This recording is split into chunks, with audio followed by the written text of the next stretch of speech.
ನಾವು ಶ್ರೀನಿವಾಸ್ ಅಂದ್ಬಿಟ್ಟು ರಾತ್ರಿ 2:30ಗೆ ಬೆಂಕಿ ಬಂತು. ಎಲ್ಲರೂ ಈಚೆಗದೆ ನೋಡಿ ಒಂಥರ ದಗ ಅಂತ ಉರಿತಾ ಇತ್ತು. ಮತ್ತು ಅಪಾರ್ಟ್ಮೆಂಟವರೆಲ್ಲನೂ ಈಚೆ ಬಂದು ನೋಡಿದಾಗ ಏನು ಅಕ್ಕಪಕ್ಕ ಎಲ್ಲ ಒಳಗಡೆ ಎಲ್ಲ ಕೂತ್ಕೊಂಡು ಎಲ್ಲರೂ ಈಚೆಗೆ ಬಂದ್ಬಿಟ್ಟು ಅಷ್ಟೊಳಗಡೆ ಇವರೆಲ್ಲ ಫೋನ್ ಮಾಡಿ ಅಪಾರ್ಟ್ಮೆಂಟವರೆಲ್ಲ ಫೋನ್ ಮಾಡಿಬಿಟ್ಟು ಇದಕ್ಕೆ ಯಾವುದಿದೆ ಫೈರಿಂಗ್ಗೆ ಅಗ್ನಿಶಾಮಕ ದಳಕ್ಕೆ ಫೋನ್ ಮಾಡಿದ್ರು. ಬಂದು 13 ಅಗ್ನಿಶಾಮಕ ದಳ ಬಂದ್ರೂ ಇನ್ನೂವರೆಗೂ ಆರಿಲ್ಲ ಆಗೋದಿಲ್ಲ. ಅಷ್ಟು ಬೆಂಕಿ ಇದೆ. ಕಮ್ಮಿ ಅಂದರೆ ಆ್ಯಕ್ಚುಲಿ ಹೆಚ್ಚು ಕಮ್ಮಿ ನನ್ನ ಅಂದಾಜಿಗೆ ಒಂದು 5 ಕೋಟಿ ರೂಪಾಯಿ ಮೆಟೀರಿಯಲ್ ಹತ್ತತ್ರ ಸುಟ್ಟೋಗಿದೆ. ಒಳಗಡೆ ದೊಡ್ಡ ಗೋಡನ್ ಮಾಡಿದ್ದಾರೆ. ಆ್ಯಕ್ಚುಲಿ ಇದು ನೋಡಿದ್ರೆ ಗೋಡನ್ ಮಾಡೋಂಗಿಲ್ಲ. ಇಲ್ಲಿ ಕಮರ್ಷಿಯಲ್ ಜಾಗ ಬಂದು ಶೋರೂಮ್ ಆದರೂ ಮಾಡ್ಕೊಂಬೋದು, ಏನಾದರೂ ಬಟ್ ಯಾರೂ ಕೇಳ್ತಾ ಇರಲಿಲ್ಲ. ಮತ್ತು ಅಪಾರ್ಟ್ಮೆಂಟವ್ರು ಎಲ್ಲರೂ ಕಂಪ್ಲೇಂಟ್ ಮಾಡಿದ್ದಾರೆ. ಎಲ್ಲ ಕಡೆಯೂ ಲೆಟ್ರ್ ಕೊಟ್ಟಿದ್ದಾರೆ. ಬಟ್ ತುಂಬ ಹೇಳ್ಕೊಳೋದು ನಾವು ಹೇಳೋದು ತುಂಬ ಈಸಿ. ಸರ್, ಈಗ ಎಷ್ಟು ವರ್ಷದಿಂದ ಇಲ್ಲಿ ಅಂಗಡಿ ಓಪನ್ ಇತ್ತು ಮತ್ತು ಬೆಂಕಿ ಹೆಂಗೆ ಕಾಣಿಸ್ತು?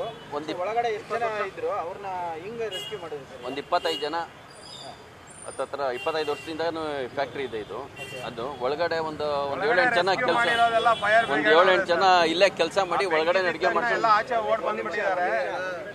ಒಂದು 7-8 ಜನ ಇಲ್ಲೇ ಕೆಲಸ ಮಾಡ್ಕೊಂಡು ಒಳಗಡೆನೆ ಮಲ್ಕೊತಾರೆ. ವಯಸ್ಸೆಲ್ಲ ಆಗಿದೆ ಪಾಪ ಬಡವರವರೆಲ್ಲರೂ. ಬಟ್ ಹೆಂಗಾಯ್ತು ಅನ್ನೋದು ಗೊತ್ತಿಲ್ಲ. ಇವ್ರು ಹೇಳ್ತಾರೆ ಅದು ಯಾರು ಹಾಕ್ಬಿಟ್ಟಿದ್ದಾರೆ ಅಂತ.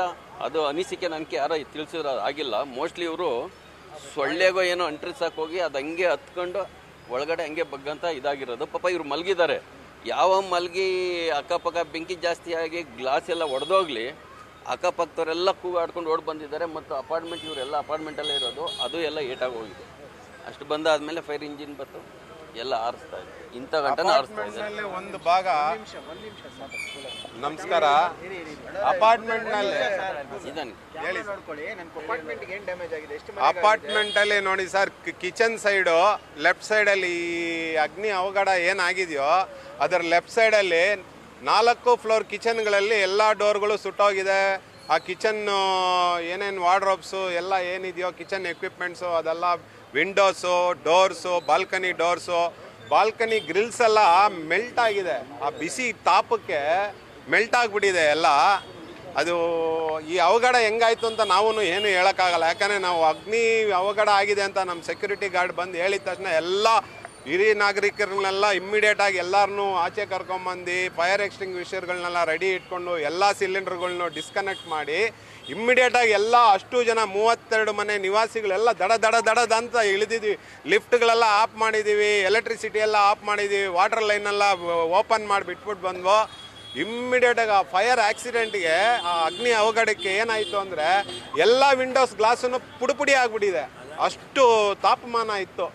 ಅಷ್ಟೊಂದು ತಾಪಮಾನ. ಆ ತಾಪಮಾನಕ್ಕೆ ವಿಂಡೋಗಳೆಲ್ಲ ಪುಡಿ ಆಗಿದೆ. ಆಮೇಲೆ ಆ ಗ್ರಿಲ್ಸ್ ಎಲ್ಲ ಮೆಲ್ಟ್ ಆಗಿದೆ. 2-3 ಡೋರ್ಗಳೆಲ್ಲ ಸುಟ್ಟೋಗ್ಬಿಟ್ಟಿದೆ.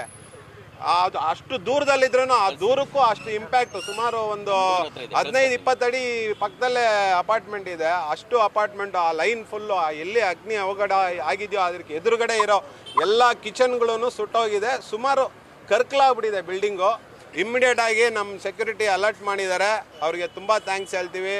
ನಮ್ಮ ಅಪಾರ್ಟ್ಮೆಂಟ್ನ ಎಲ್ಲ ನಿವಾಸಿಗಳಿಗೂ ಫೈರ್ ಬ್ರಿಗೇಡ್ ಅವ್ರಿಗಂತೂ ಭಾಳ ಧನ್ಯವಾದ. ಫಸ್ಟ್ ಮೊದಲನೇ ಬಂದಿದ್ದು ಅವರು. ನನ್ನ ಹೆಸರು ಸತೀಶ್ ಅಂತ. ನಾನು ಒಬ್ಬ ಅಪಾರ್ಟ್ಮೆಂಟ್ನ 3ನೇ ಫ್ಲೋರ್ ನಿವಾಸಿ. ಅದೃಷ್ಟಲೆಲ್ಲ ಕ್ಷೇಮವಾಗಿದ್ದಾರೆ. ಎಲ್ಲ ಹಿರಿಯ ನಾಗರಿಕರು ಕ್ಷೇಮವಾಗಿದ್ದಾರೆ. ಆದರೆ ಡ್ಯಾಮೇಜ್ ಇದುವರೆಗೂ ಎಷ್ಟಾಗಿದೆ ಅಂತ ನಾವು ಹೇಳೋಕ್ಕಾಗ್ತಾ ಇಲ್ಲ. ತುಂಬ ಧನ್ಯವಾದ.